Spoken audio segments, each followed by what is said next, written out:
Alors les amis, je suis en Côte d'Ivoire et j'ai vécu une scène qui a beaucoup attiré mon attention et je voudrais partager avec vous cette scène. Restez connectés, écoutez attentivement et puis je reviens pour vous parler de ça.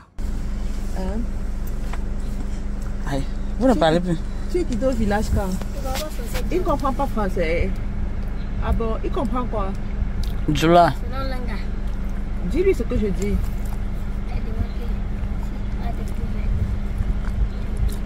Mercredi passé. Mercredi passé, tu vas rester à Abidjan maintenant. Tu vas aller à l'école. Tu veux pas? Tu veux aller à l'école? Non. Tu veux pas? Pourquoi? Travailler. Tu veux travailler?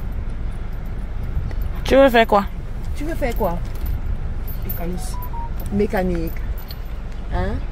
Et si on t'envoie à l'école, tu vas aller? Oui. Ok. Donc toi, tu es en quatrième. Tu vas faire le BEPC bientôt. L'année prochaine. Bientôt, tu passes en quatrième. Ok. Félicitations. Oui. Non, c'est correct, c'est correct. Il faut faire les études, vous comprenez? Ce n'est pas bien de ne pas aller à l'école. Vous devez tout faire pour aller à l'école, d'accord? C'est bien comme toi tu es déjà au lycée. Qu'est-ce que tu veux devenir dans la vie? Tu veux être pilote. En plus, wow. C'est bien ça. Et toi? Joueur. Joueur. Comme qui? Messi. Messi. Oh. Et toi? Joueur aussi. Comme qui?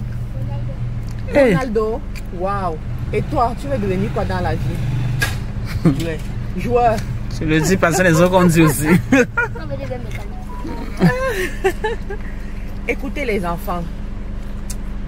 Je veux vous dire, vous devez avoir des grands rêves dans la vie. Vous comprenez? Et vous devez travailler dur pour réaliser vos rêves. J'aime quand tu dis que tu veux devenir pilote. Et je veux que tu sois concentré pour devenir pilote. Tu as compris? Voilà. Madame va vous donner quelque chose. Vous allez acheter à manger. D'accord? Oui, donne-le.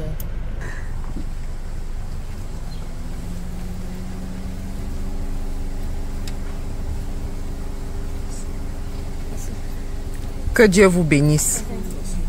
Allez-y. Merci. Merci. Merci mon fils, merci.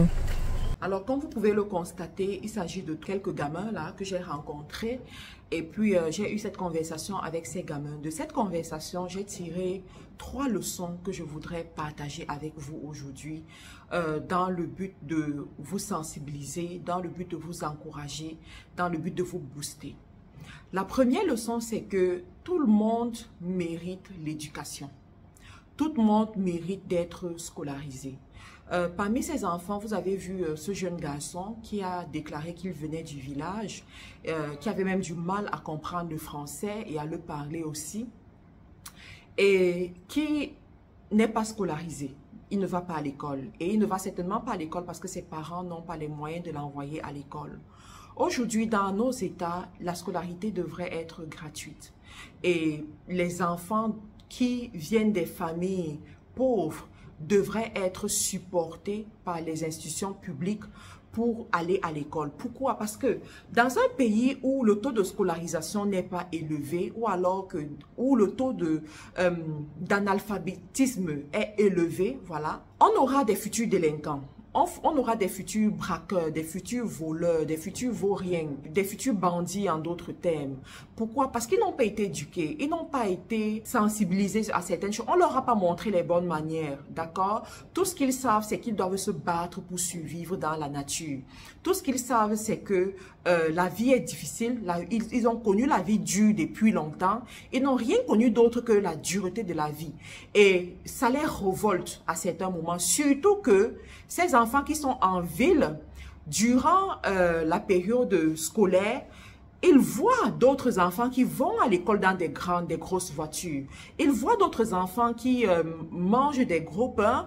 Ils voient d'autres enfants qui sont très heureux et qui vont à l'école. Et ils se disent que eux aussi pourraient être là-bas, mais pourquoi est-ce qu'ils n'y sont pas? Ça crée en eux une sorte de haine contre le système. Ça crée en eux une sorte de révolte, d'accord? Donc, je pense que la scolarisation des enfants devrait être une priorité dans nos États, de telle sorte que tout enfant doit être scolarisé. Toute naissance à la base doit être déclarée. On est d'accord? Parce qu'on a des naissances qui ne sont pas souvent déclarées. J'avais suivi un rapport une fois où on disait dans certaines régions, voilà, il y a des enfants qui n'ont pas d'acte de naissance. Il y a des enfants que l'État ne connaît pas. Il y a des enfants que les institutions ne connaissent pas parce qu'ils ne sont pas déclarés. Donc, toute naissance devrait être déclarée. C'est à l'État de bien travailler pour s'assurer que toutes les naissances sont déclarées.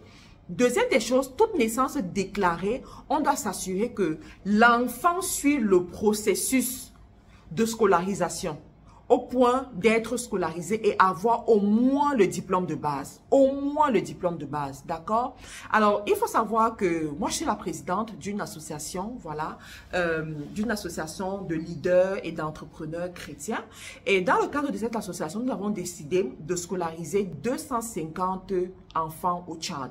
Quand on parle de scolariser 250 enfants au stage, ça veut dire payer l'inscription, voilà, et payer également tout le matériel scolaire qui va leur permettre d'avoir une année scolaire digne de ce nom. C'est un projet, voilà, que nous avons pour la prochaine année qui arrive là en septembre. Et je vous mettrai le lien dans la description de la vidéo pour tous ceux-là qui veulent apporter leur pierre, pour tous ceux-là qui veulent se connecter effectivement à cette œuvre-là pour que nous puissions scolariser ces 250 enfants. De l'autre côté aussi, nous allons aider 100 femmes qui font le métier le plus vieux du monde, vous comprenez ce que je veux par là dire, à connaître ce qu'on appelle l'insertion professionnelle. Nous voulons leur montrer comment utiliser leurs dons, leurs talents, comment apprendre un nouveau métier noble qu'elles vont faire pour gagner de l'argent. Parce que, écoutez, pour la petite histoire, on s'est rendu compte que dans certains pays, je ne veux pas juste donner les noms de pays ici, on s'est rendu compte que dans certains pays, le niveau de PRE, vous comprenez, est tellement avancé que vous avez des mamans, des femmes qui sont dans des petites chambres, d'accord, avec leurs enfants. C'est-à-dire que la maman a une jeune fille de 3 ans, de 4 ans, de 5 ans, de 10 ans, ça peut aller même jusqu'à ces âges-là. L'enfant est dans la chambre avec elle. L'homme rentre, lui donne 1000 francs. Donne 1000 francs à la mère, fait ce qu'il a à faire. L'enfant est à côté, regarde. Et quand il a fini de faire ce qu'il a à faire, il part. Donc, quand l'homme rentre, on lui donne même le choix. Tu veux faire avec préservatif ou sans préservatif. Dépendamment de ce qu'il veut, on monte les enchères. Il fait ce qu'il a à faire, il donne l'argent et puis il part. Ce sont les réalités, les amis. Vous n'avez pas idée de ce qui se passe. Alors, donc, quand nous avons eu connaissance de ça, nous avons dit, nous allons faire ce que nous pouvons faire. Nous allons déjà sensibiliser ces femmes-là sur les choix qu'elles font et ensuite leur proposer, voilà, une autre alternative plus louable et même plus rentable pour elles, plus digne aussi pour elles et pour leurs enfants. Donc, c'est le travail que nous sommes en train de faire. L'année prochaine, on va vraiment aller sur le terrain, faire ce travail. Je vous mettrai également le lien. Toutes les personnes qui veulent se connecter, qui veulent apporter leurs pièces, toutes ces personnes qui sont dans des postes de décision aussi dans certains pays où l'association est représentée, joignez-vous à nous pour que nous puissions contribuer à faire disparaître ce fléau-là. Alors, la deuxième leçon que je voudrais partager avec vous suite à cette conversation que j'ai eue avec ces enfants, c'est que le rêve est autorisé. Tout le monde peut rêver dans la vie. Tout le monde peut rêver grand, sans considération de là où il vient en fait. Il y a eu cet enfant qui a dit qu'il voudrait devenir un pilote. Voilà un enfant, il faut savoir que les conditions dans lesquelles je les ai rencontrés, je suis arrivée, voilà, j'avais rendez-vous quelque part et je devais attendre pour mon rendez-vous. Et j'ai vu comment ces enfants allaient de maison en maison pour demander s'ils peuvent ramasser les feuilles qui tombent et on leur donne de l'argent. Et la plupart de des gens de ces maisons-là les repoussaient parce que, bon, voilà, ils n'avaient pas prévu ça tout simplement. Et ces enfants, en fait, je me suis rendu compte que ce garçon particulièrement, il a de l'ambition dans son cœur. malgré le fait qu'il vienne d'une famille pauvre, d'une famille qui a du mal à payer ses études, d'une famille qui a du mal à le nourrir, il rêve de devenir un pilote. Can you believe it? Il rêve d'atteindre des niveaux très élevés dans la société. Il rêve de se réaliser. Il rêve de faire des grandes choses dans sa vie. Et moi, ça m'a interpellée. Je me suis dit, il y a des gens qui refusent de rêver dans la vie parce qu'ils regardent leurs conditions actuelles et ils n'aiment pas leurs conditions actuelles. Voilà un enfant qui n'a peut-être jamais suivi de cours de développement personnel, qui a déjà le sens du rêve, qui peut déjà se projeter loin, qui peut déjà savoir que l'avenir lui appartient. Il ne regarde pas sa condition actuelle, mais il se dit, je vais y arriver. Je me permets de rêver, je m'autorise de voir grand. Et Dieu fera le reste. Dieu fera le reste. Voilà. Je veux vous dire, vous savez les amis, les adultes aussi doivent rêver. D'accord? Tu es peut-être adulte, tu écoutes cette vidéo, tu ne sais pas ce que demain t'apportera. Je vais te dire, tu as la responsabilité de rêver. Tu as la permission de rêver. Tu as la permission de décider jusqu'où est-ce que tu vas aller. Et les Anglais disent, where there is a will, there is a way.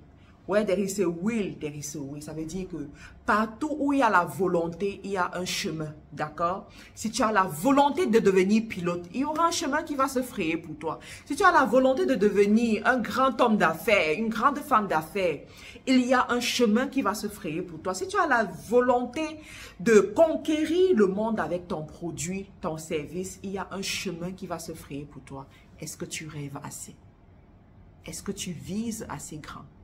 C'est ma question pour toi aujourd'hui. La troisième leçon que je voudrais partager avec vous suite à cette conversation avec les enfants, c'est que l'ambition est contagieuse. Alors, vous allez remarquer qu'il y a 2 de ces enfants qui ont dit qu'ils voulaient devenir des footballeurs comme Messi, Ronaldo, voilà. Mais il y a celui-là, on lui a demandé aussi, qu'est-ce que tu veux devenir dans la vie? Il a dit aussi footballeur. Pourquoi? Parce que ses amis l'ont dit. Ça va vous faire comprendre une grande leçon de succès en fait. Vous savez, lorsque tu te retrouves dans un certain environnement, cet environnement déteint sur toi.